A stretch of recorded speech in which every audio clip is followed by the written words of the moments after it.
शाम के 6 बज रहे थे। धुंधलका उतर आया था। लखनऊ से सीतापुर जाने वाले मार्ग पर एक कस्बा है बक्शी का तालाब। इसी कस्बे से शिवपुरी बड़ा खेमपुर गांव को एक रोड जाती है।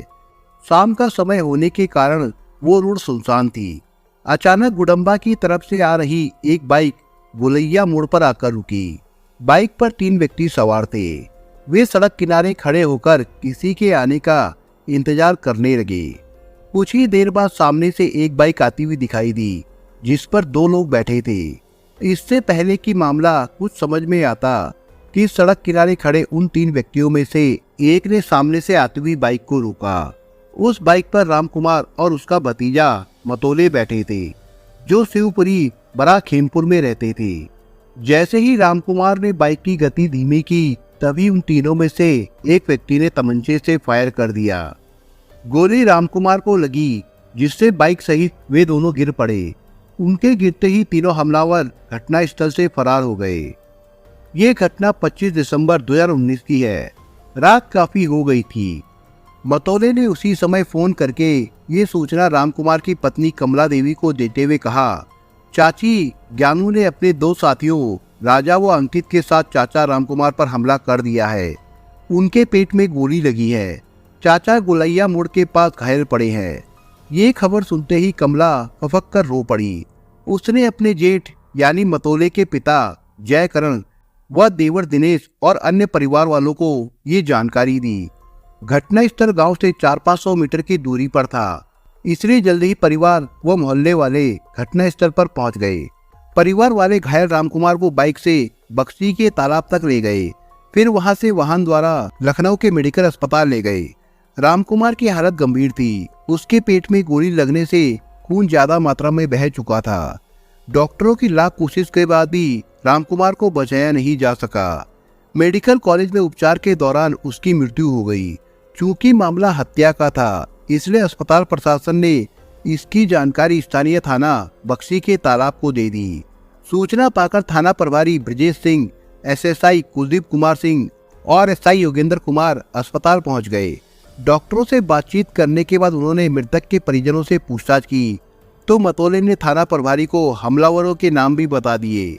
जरूरी कार्रवाई करने के बाद पुलिस ने रामकुमार का शव अस्पताल की मोर्चरी में भेज दिया। इसके बाद थाना प्रभारी रात में ही घटनास्थल पर पहुंच गए।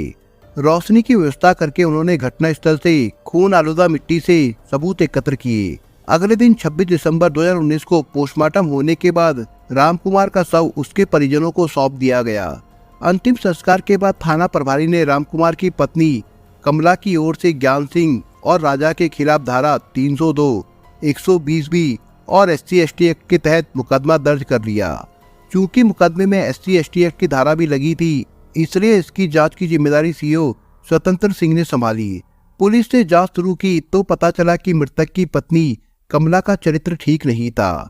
इसलिए पुलिस ने कमला का मोबाइल फोन अपने कब्जे में ले लिया और उससे ज्ञान सिंह यादव का फोन नंबर भी प्राप्त कर लिया। पुलिस ने उनके नंबरों के कॉल रिकॉर्ड निकलवाए। घटना का चश्मदीद मृतक का भतीजा मतोले था।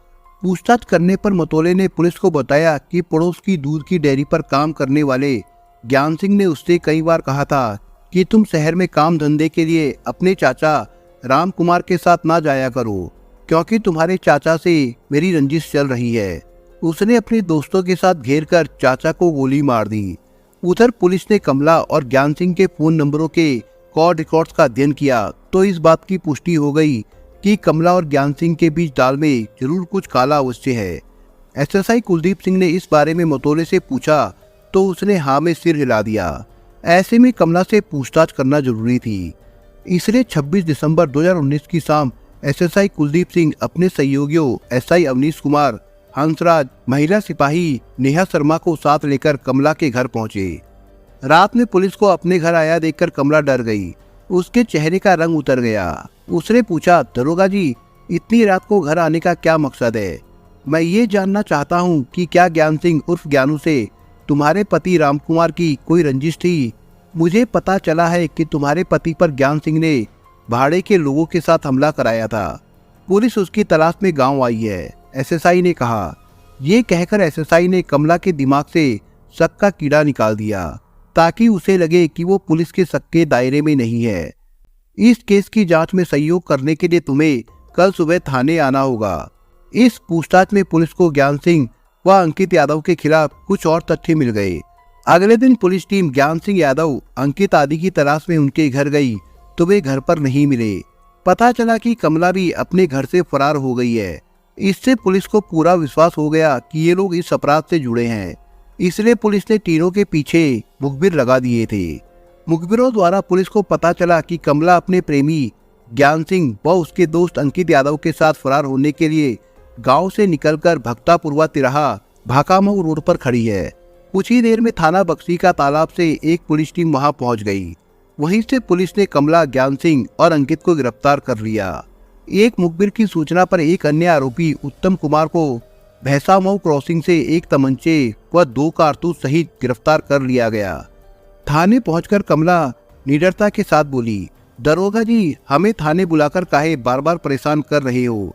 इतना सुनते ही थाना प्रभारी ब्रिजेश कुमार सिंह ने महिला सिपाही नेहा शर्मा और सिपाही संघदार को बुलाकर कहा, इस औरत को हिरासत में ले लो। एक तो इसने अपने प्रेमी के साथ मिलकर अपने पति की हत्या करने की साजिश रची है और ऊपर से अकड़ दिखा रही है। थाना प्रभारी ने हंसते हुए कमला से कहा, परेशान ना हो, शाम तक तुम्हें घर वापस भेज दिया जाएगा। कुछ अधिकारी यहाँ आ रहे हैं, तुम उन्हें सच सच बता देना। सूचना पाकर एसपी साहब भी थाना बक्सी पहुंच गए। चारों आरोपियों को अधिकारियों के सामने पेश किया गया। चारों आरोपियों ने पुलिस के सामने स्वीकार किया कि कमला के गांव के ही निवासी ज्ञान सिंह उर्फ ज्ञानू से अवैध संबंध थे। उन्होंने ही रामकुमार को ठिकाने लगाया था। उन चारों से हुई पूछताछ के आधार पर रामकुमार हत्याकांड की गुत्थी सुलझ गई। पूछताछ में कमला और ज्ञान सिंह के अवैध संबंधों की जो कहानी प्रकाश में आई वो इस प्रकार से है। लखनऊ से 20 किलोमीटर दूर एक तहसील है बक्शी का तालाब। इसी क्षेत्र में गांव शिवपुरी बड़ा खेमपुर है। रामकुमार रावत का परिवार इसी गांव में रहता था। रामकुमार रावत अपने परिवार में सबसे बड़ा था। उसके अन्य 2 भाई दिनेश व राजेश थे। रामकुमार का विवाह करीब 15 साल पहले मूसानगर के निकट कुर्सी गांव की रहने वाली शिवचरण रावत की बेटी कमला के साथ हुआ था। उसके 2 बच्चे थे। रामकुमार लखनऊ के आसपास काम धंधे की तलाश में आता जाता रहता था। उसके पड़ोस में ही ज्ञान सिंह उर्फ ज्ञानू रहता था, जो मूल रूप से शिवपुरी मानपुर लाला का रहने वाला था। ज्ञान सिंह अविवाहित था। रामकुमार की पत्नी कमला की उम्र लगभग 40 वर्ष के आसपास रही होगी। कमला की एक बहन रामप्यारी मानपुर लाला में रहती थी।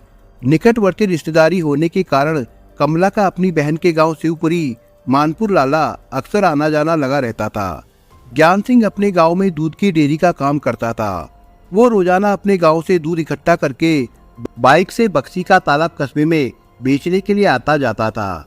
कमला की बहन रामप्यारी के कहने पर ज्ञान सिंह ने कमला के पति रामकुमार को अपने साथ दूध के काम पर लगा दिया। इसके बाद दूध इकट्ठा करने का काम रामकुमार करने लगा। बाद में वो दूध बेचने के लिए लखनऊ व निकटवर्ती इलाकों में निकल जाता था और दूध बेचकर शाम तक अपने गांव शिवपुरी बड़ा खेमपुर लौट आता था। रामकुमार की दिन भर की यही दिनचर्या थी। इस तरह कई सालों तक रामकुमार ज्ञान सिंह के साथ रहकर दूध बेचने का काम करता रहा। चूंकि ज्ञान सिंह और रामकुमार के गांव में महज 3 किलोमीटर की दूरी थी, ज्ञान सिंह का रामकुमार के घर भी आना जाना हो गया और धीरे धीरे रामकुमार ज्ञान सिंह का विश्वास पात्र बन गया। इसी दौरान ज्ञान सिंह की नजरें रामकुमार की पत्नी कमला पर जा टिकी। रामकुमार दिन में जब दूध लेकर शहर को निकल जाता तो ज्ञान सिंह दोपहर के समय कमला के घर में बैठकर उससे घंटों बतियाता। दरअसल वो उसके मन को टटोला करता था। कमला की नजरों ने ज्ञान सिंह के मन को भांप लिया कि वो उससे क्या चाहता है। ज्ञान सिंह कमला को भाभी कहता था। उम्र में वो कमला से काफी छोटा था, इसलिए दोनों में नजदीकियां काफी बढ़ गई। ज्ञान सिंह ने पैसों से मदद करके कमला का मन जीत लिया था। धीरे धीरे वो भी उसकी तरफ आकर्षित होने लगी और कमला का झुकाव ज्ञान सिंह की तरफ हो गया। फिर दोनों में करीबी रिश्ता बन गया। एक दिन कमला ने मौका देखकर ज्ञान सिंह से कहा, तुम मेरे मकान के नजदीक खाली पड़े खंडर में दूध की डेयरी का काम क्यों नहीं शुरू कर देते? तुम्हारे भाई साहब को भी शिवपुरी मानपुर लाला से जाकर रोजाना दूध लेने की जरूरत नहीं पड़ेगी और उन्हें भी आसानी हो जाएगी। समय निकालकर मैं भी दूध की डेयरी पर हाथ बटा दिया करूंगी। बच्चों का खर्च उठाने के लिए मुझे भी धंधा मिल जाएगा। कमला की बात सुनकर ज्ञान सिंह हंसते हुए बोला, अच्छा तो ये बात है। मैं अपने रिश्तेदार अंकित यादव से इस बारे में बात करूंगा। ज्ञान सिंह उर्फ ज्ञानू अंकित यादव का रिश्तेदार था। उसके अंकित के परिवार से अच्छे संबंध थे। ज्ञान सिंह ने अंकित के सामने ये प्रस्ताव रखा कि वो शिवपुरी बड़ा खेमपुर में दूध की डेयरी खोलना चाहता है। अंकित ने ज्ञान सिंह के प्रस्ताव को सुनकर हामी भर ली और शिवपुरी बड़ा खेमपुर में रामकुमार के आवास के पास ही दूध की डेयरी खोल ली और दूध के कारोबार की जिम्मेदारी कमला के पति रामकुमार को सौंप दी। कमला ज्ञान सिंह की इस पहल से काफी खुश थी। गांव में दूध की डेयरी खुल जाने के बाद कमला और ज्ञान सिंह की नजदीकियां और बढ़ गई, तो दोनों ने इसका भरपूर फायदा उठाया। रामकुमार भी पहले से अधिक ज्ञान सिंह की डेयरी पर समय बिताने लगा। रामकुमार ज्ञान सिंह की काली करतूतों से अनजान था। धीरे धीरे ज्ञान सिंह और कमला की नजदीकियों की चर्चा रामकुमार के कानों तक पहुंच गई। पहले तो रामकुमार ने इन चर्चाओं पर विश्वास नहीं किया। उसने कहा कि जब तक वो आंखों से नहीं देख लेगा वो विश्वास नहीं करेगा। लेकिन फिर एक दिन कमला और ज्ञान सिंह को रामकुमार ने अपने ही घर में आपत्तिजनक स्थिति में देख लिया। उस समय रामकुमार कमला से कुछ नहीं बोला, लेकिन रात का खाना खाकर रामकुमार ने फुर्सत के क्षणों में कमला से पूछा, क्यों मैं जो सुन रहा हूँ और जो कुछ मैंने अपनी आंखों से देखा है वो सच है? चतुर कमला ने दो टूक जवाब देते हुए ज्ञान सिंह से अपने संबंधों की बात नकार दी।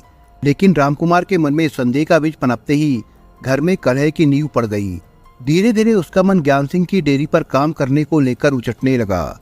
मन में दरार पड़ते ही उसने ज्ञान सिंह से साफ कह दिया कि उसकी पत्नी और उसके बीच में जो कुछ भी चल रहा है वो उसके जीवन में जहर घोल रहा है। उसने ज्ञान सिंह से उसकी डेयरी पर काम करने के लिए न केवल इनकार कर दिया बल्कि ज्ञान सिंह की डेयरी पर काम भी छोड़ दिया। दोनों की दोस्ती कमला को लेकर दुश्मनी में बदल गई। ये बात ज्ञान सिंह और कमला को अच्छी नहीं लगी। कमला ने पति से कहा कि उसने ज्ञान सिंह का कारोबार छोड़कर दुश्मनी मोल ले ली है, लेकिन रामकुमार ने उसकी एक नहीं सुनी। इतना ही नहीं, उसने पत्नी कमला पर दबाव बनाकर पत्नी की तरफ से ज्ञान सिंह के खिलाफ थाना बक्सी का तालाब में SC/ST एक्ट के तहत शिकायत दर्ज करवा दी। रिपोर्ट दर्ज होने के बाद ज्ञान सिंह की बदनामी हुई तो कुछ लोगों ने गांव में ही दोनों का फैसला करा दिया। ज्ञान सिंह की दूध की डेयरी पर काम बंद करने एवं थाने में शिकायत दर्ज कराने को लेकर ज्ञान सिंह के मन में काफी खटास पैदा हो गई थी। दूसरे दूध की डेयरी की जिम्मेदारी भी ज्ञान सिंह पर स्वयं आ पड़ी। रामकुमार ने भी अपनी मेहनत मजदूरी के वास्ते शहर जाकर काम ढूंढ लिया। पुलिस की जानकारी में आया कि एक बार ज्ञान सिंह ने शहर के एक अज्ञात व्यक्ति द्वारा रामकुमार पर हमला करवा दिया था। उस दिन से रामकुमार और ज्ञान सिंह दोनों एक दूसरे के कट्टर दुश्मन बन गए। उस दिन घर लौटकर रामकुमार ने कमला को खूब खरी खोटी सुनाई थी। रामकुमार ने कमला को हिदायत देते हुए ज्ञान सिंह से दूर रहने की चेतावनी दे दी। ऐसा न करने पर उसने अंजाम भुगतने की धमकी भी दी। लेकिन दोनों में से कोई भी रामकुमार की हिदायतों को मानने के लिए तैयार नहीं था। इधर कमला की भी मजबूरी थी। वो ज्ञान सिंह द्वारा समय समय पर आर्थिक मदद के कारण उसके दबाव और एहसानों से दबती चली गई। रामकुमार इस बात से बिल्कुल अनजान था। कमला ने ज्ञान सिंह से ली हुई रकम को चुकता कराने के लिए डेयरी पर आने जाने का सिलसिला जारी रखा। वो चाहती थी कि ज्ञान सिंह की दूध की डेयरी पर अधिक से अधिक दिनों तक काम करके उससे लिए गए पैसे उसे वापस चुका सके। रामकुमार को कमला का उसकी डेयरी पर आना जाना बिल्कुल अच्छा नहीं लगता था, लेकिन कमला ने पति की चिंता नहीं की। वो पति से ज्यादा प्रेमी ज्ञान सिंह को चाहती थी। इसकी एक वजह ये थी कि ज्ञान सिंह उच्च जाति का धनवान व्यक्ति था। रामकुमार से अनबन कर लेने पर उसे कोई नुकसान नहीं था, लेकिन ज्ञान सिंह से अलग हो जाने पर गृहस्थी का सारा खेल बिगड़ सकता था। इसी वजह से कमला ने ज्ञान सिंह से मिलना जुलना जारी रखा। पति के चाहते हुए भी कमला ज्ञान सिंह को अपनी जिंदगी से दूर करने का विकल्प नहीं ढूंढ पा रही थी। ज्ञान सिंह ने एक दिन कमला से कहा, भाभी पानी सिर से ऊपर हो चुका है, अब एक म्यान में दो तलवारें नहीं रह सकती। तुम ही बताओ, कुछ ना कुछ तो करना होगा। कमला ने कहा, तुम ही बताओ कौन सा रास्ता निकाला जाए। ज्ञान सिंह ने कमला से मिलकर अपने मन की छिपी हुई बात बताते हुए कहा कि तुम्हारे पास मेरे जो 20,000 रुपए की रकम है वो तुम्हें वापस करनी थी। उनमें से अब 13,000 रुपए देने होंगे और रामकुमार को किराए के लोगों से बुलाकर शाम के समय लखनऊ से गांव लौटते समय रास्ते से हटा देंगे। इस प्रस्ताव को सुनकर कमला भी खुश हो गई। उसने ज्ञान सिंह को रजामंदी दे दी। फिर ज्ञान सिंह ने कमला के साथ मिलकर एक योजना बना ली। तब ज्ञान सिंह ने कमला के पति रामकुमार को रास्ते से हटाने के लिए अंकित यादव को इस वारदात के लिए राजी कर लिया। ज्ञान सिंह ने उससे और किराए के आदमी जुटाने को कहा। तब अंकित यादव ने रामकुमार की हत्या के लिए 20,000 रुपए में सौदेबाजी पक्की कर ली। इस काम के लिए उसने राजा को तैयार किया। राजा के कहने पर कमला और ज्ञान सिंह ने 13,000 रुपए अंकित यादव को सौंप दिए और 7,000 रुपए काम हो जाने के बाद देने का वादा कर लिया। सभी ने तय किया कि 25 दिसंबर 2019 को लखनऊ से आते समय भखरामोह गोलैया मोड़ पर रामकुमार की हत्या को अंजाम दिया जाएगा। योजना के अनुसार 25 दिसंबर 2019 की शाम को केडी सिंह के साथ राजा और उसके साथी पहुंच गए। राजा ने रामकुमार पर बाइक से आते समय तमंचे से हमला कर दिया। उस समय बाइक रामकुमार स्वयं चला रहा था और उसका भतीजा मतोले पीछे बैठा हुआ था। पुलिस को अभी 2 अभियुक्तों राजा व कुलदीप सिंह की तलाश थी। पुलिस द्वारा मुखबिरों का जाल फैला दिया गया था। मुखबिर की सूचना पर 3 जनवरी 2020 को राजा व कुलदीप दोनों को तमंचे और बाइक के साथ गिरफ्तार कर लिया गया। राजा ने पुलिस के साथ जाकर हमले में प्रयोग किया गया तमंचा बरामद करा दिया। पुलिस ने अभियुक्तों को गिरफ्तार करके कोर्ट में पेश किया, जहां से सभी को जेल भेज दिया गया था।